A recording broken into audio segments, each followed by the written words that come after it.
அனைவருக்கும் வணக்கம். நான் உங்கள் சாந்தி பேசுகிறேங்க. இன்றைய பதிவில் நம்ம என்ன பார்க்க போகிறோம் அப்படின்னா, இன்று சங்கடஹர சதுர்த்தி.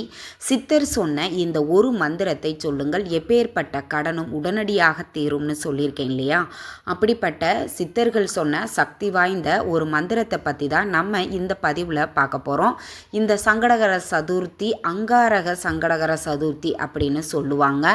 இதில் விநாயகரை எப்படி வழிபாடு செய்ய வேண்டும் அப்படிங்கிறத பற்றியும் இந்த பதிவில் நம்ம தெளிவாக பார்க்க போகிறோம். வாங்க வீடியோக்குள்ளே போகலாம். இன்றைய தினம் நம்மளுக்கு செவ்வாய்க்கிழமையோடு இந்த சங்கடஹர சதுர்த்தி வருகிறது. இதை அங்காரக சங்கடஹர சதுர்த்தி அப்படின்னு சொல்லுவாங்க. அங்காரக சதுர்த்தி அப்படின்னு சொல்லுவாங்க. இந்த சதுர்த்தியில் விநாயகப் பெருமானை விரதம் இருந்து முறைப்படி நாம் வழிபட்டோம் அப்படின்னா நம்ம வாழ்க்கையில் இருக்கக்கூடிய கஷ்டங்கள், கவலைகள், வறுமைகள், தரித்திர நிலைகள் அனைத்தும் நீங்கும் அப்படிங்கிறது ஐதீகம். அப்போ வாய்ப்பு இருக்கிற அனைவரும் இந்த நாளை எக்காரணத்தை கொண்டும் தவறவிடாதீர்கள். முழு முதற் கடவுளாக விளங்கக்கூடியவர் விநாயகப் பெருமான். ரொம்ப எளிமையாக நாம் விநாயகரை வழிபாடு செய்யலாங்க. இருக்கிற நம்ம நிறைய கடவுள்களை வழிபாடு செய்வோம். பெருமாள், சிவபெருமான், முருகப்பெருமான் அப்படின்னு எல்லாரையும் வழிபாடு செய்வோம். இந்த விநாயகப் பெருமானை வழிபாடு செய்வது அப்படிங்கிறது ரொம்பவே எளிமையானது. சங்கடஹர சதுர்த்தி நம் வாழ்க்கையில் இருக்கக்கூடிய சங்கடங்களை ஹர அப்படின்னா அறுக்கிறது.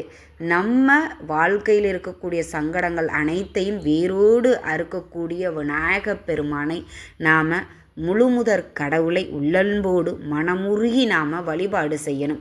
இந்த செவ்வாய்க்கிழமை பொதுவாக கடனை தீர்ப்பதற்குண்டான ஒரு நாள். இந்த நாள்லே நம்மளுக்கு சங்கடஹர சதுர்த்தி வர்றதுனால இதை அங்காரக சதுர்த்தி அப்படின்னு சொல்லுவாங்க.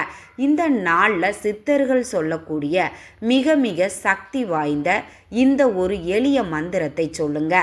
எப்பேற்பட்ட கடனாக இருந்தாலும் அது உடனடியாக தீரும். நம்மளில் பல பேருக்கு இருக்கக்கூடிய பெரிய பிரச்சனை எது அப்படின்னு பார்த்தோம்னா இந்த கடன் பிரச்சனை தாங்க. இந்த கடன் பிரச்சனை ஒன்று இருந்தாலே போதும், நம்ம வாழ்க்கையில் நிறைய பிரச்சனைகளை இந்த கடனே கொண்டு வந்து சேர்த்துடும். அப்படி ஒரு பிரச்சனை போனால் இன்னொரு பிரச்சனை அப்படின்னு இந்த கடன் பிரச்சனையால் நம்ம பல பிரச்சனைகளை வாழ்க்கையில் சந்திச்சிட்ருப்போம்.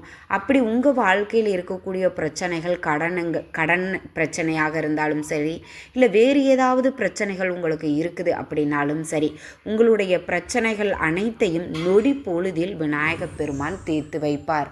அதனால் முழு நம்பிக்கையோட இந்த ஒரு எளிய மந்திரத்தை சொல்லுங்க. சரிங்க, இப்போது இந்த மந்திரத்தை சொல்லி விநாயகப் பெருமானை சங்கடஹர சதுர்த்தி அன்று எப்படி வழிபாடு செய்யலாம் அப்படிங்கிறத பார்த்துடலாம். உங்கள் வீட்டில் பூஜை அறையில் இருக்கக்கூடிய விநாயகப் பெருமான் அபிஷேகம் செய்யக்கூடிய விநாயகராக இருந்தால் கண்டிப்பாக அபிஷேகம் செய்யணும். இதில் நவதானிய விநாயகர், வெள்ளருக்க விநாயகர் அப்படின்னு நம்ம நிறைய விநாயகர் வச்சுருப்போம். நம்ம வீட்டில் என்ன விநாயகப் பெருமானினுடைய படம் விக்கிரகம் வச்சுருக்கிறீங்களோ அதை நல்லா முழுசாக சுத்தம் பண்ணி மஞ்சள் குங்குமம் வச்சுக்கோங்க. அருகம்புல் சாத்திக்கோங்க. வெள்ளருக்கம் பூ கிடைச்சா அதையுமே நீங்கள் சாத்துவது. அந்த வெள்ளருக்கம் பூவை மாலையாக தொடுத்து விநாயகருக்கு சாற்றி வழிபாடு செய்வது அப்படிங்கிறது ரொம்பவே சிறப்பான பலனை உங்களுக்கு கொடுக்குங்க.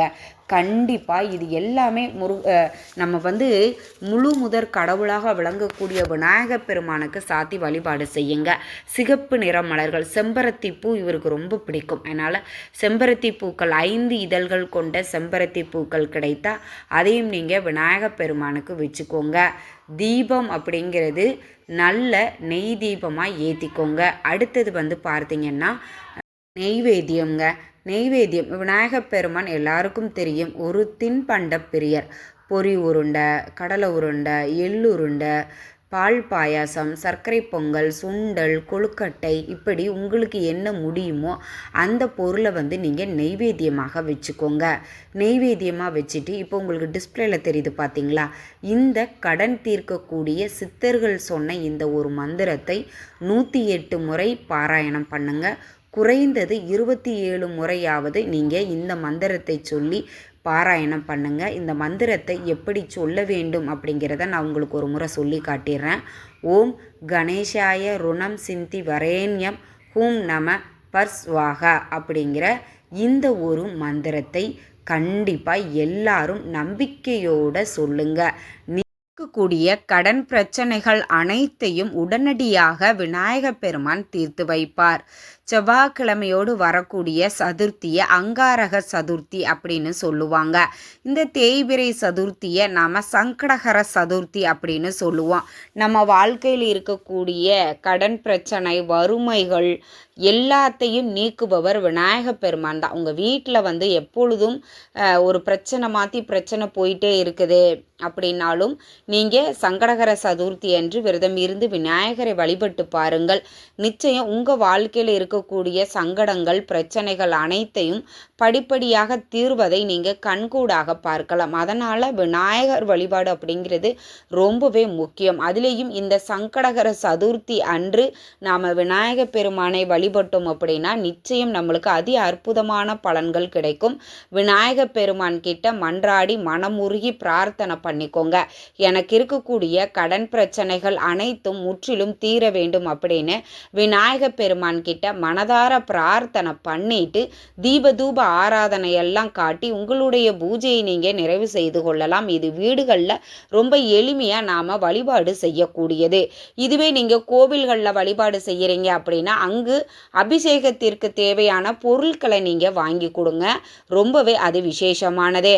விநாயகருக்கு நீங்கள் பால், தயிர், இளநீர், தேன் இது மாதிரி உங்களால் என்ன முடியுமோ அந்த பொருட்களை நீங்கள் அபிஷேகத்திற்கு வாங்கி கொடுங்க.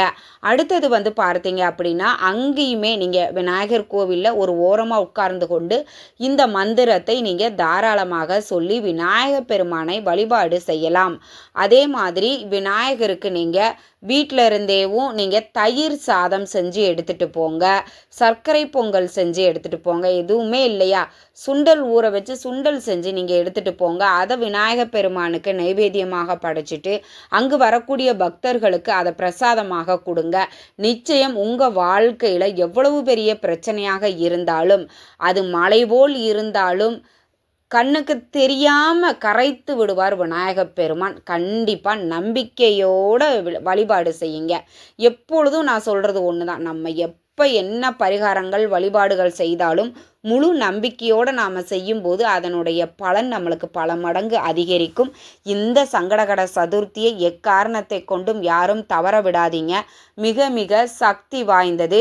இந்த ஒரு சித்தர்கள் சொன்ன மந்திரத்தை மட்டும் நீங்கள் சொல்லி விநாயகப் பெருமானை ரொம்ப எளிமையாக வழிபாடு செஞ்சு பாருங்க. ஏன்னா சங்கடகர சதுர்த்தி வழிபாடே உங்களுக்கு மாலை 6 மணிக்கு மேலே தான் ஸ்டார்ட் பண்ணுவாங்க. அதனால் எல்லாருக்குமே இந்த நேரம் அப்படிங்கிறதும் ரொம்பவே கரெக்டாக இருக்கும். அருகில் இருக்கக்கூடிய ஆலயங்களுக்கு சென்று விநாயகரை வழிபாடு செய்வது அப்படிங்கிறது ரொம்ப ரொம்ப சிறப்பான பலனை உங்களுக்கு கொடுக்கும். வெள்ளருக்க மாலை நீங்கள் உங்களுக்கு கிடைக்குதுன்னா அதை நீங்கள் வாங்கி விநாயகர் பெருமானுக்கு சாத்தி வழிபாடு செய்யுங்க. அருகம்புல் கிடைத்தாலும் அருகம்புல் மாலை கட்டி நீங்கள் விநாயகர் பெருமானுக்கு சாற்றி வழிபாடு செய்யலாம். நம்பிக்கையோடு செய்யுங்க, எல்லாமே உங்களுக்கு கைகூடி வரும். இந்த தகவல் உங்களுக்கு ரொம்பவுமே பயனுள்ளதாக இருந்திருக்கும்னு நினைக்கிறேன். வீடியோ பிடிச்சிருந்தால் லைக் பண்ணுங்கள், ஷேர் பண்ணுங்கள், கமெண்ட் பண்ணுங்கள். இந்த பதிவை உங்களுடைய உற்றார் உறவினர்கள் நண்பர்களுக்கும் ஷேர் பண்ணுங்கள். அவங்களும் பார்த்து பயன்பெறட்டும். நன்றி, வணக்கம்.